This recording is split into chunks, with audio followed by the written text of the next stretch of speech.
Good evening and aloha, everyone. Welcome to a special edition of Tucker Carlson Tonight.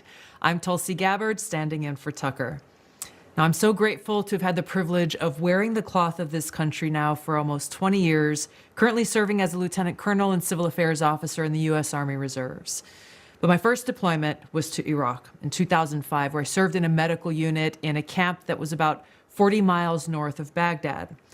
And one of the things that struck me when I first arrived at that camp in 2005 was this big sign at the main gate that read, "Is today the day?" Now, I saw that sign almost every day for the year that I was there, a reminder that any day could be our last. And I was confronted with just how true this was as I worked in a medical unit every day, experiencing the high human cost of war. And it caused me to reflect, what am I doing with my life? Am I making the most of every day that I have to do my best to be of service to God and to others? Now, the question on that sign, "Is today the day?" is just as relevant to every one of us now here at home as it was to us in Iraq so many years ago.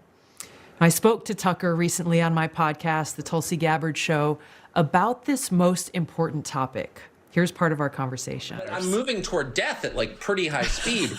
And one of the first things to go is my sight, and I can't text without my glasses on. I've been feeling that way since I was very young, moving towards death at a rapid rate. Yes, because we are.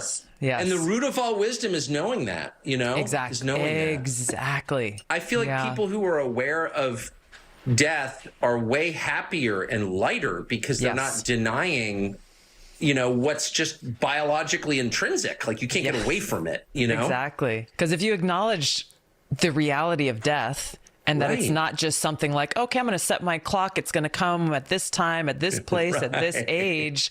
Yes. Then you realize how precious life is, right? Yes. And you're not in control. You look at, the problems we have in mainstream media, the problems we have within leaders in just about every sector in our society. They're chasing all the wrong things, whether it's money or power or attention or, so-called love, affirmation, fame, and all of these things just come down to this refusal to even take a moment and ask the all-important question is, like, what is the purpose of my life? I know. Right? Like, what am I chasing? I totally agree. How could you miss that? Now, as we look to the year ahead, we're reminded about what is most important in life and in death, that we find hope and inner peace in God's unconditional love for every one of us, and that true happiness is found in service to God and to others.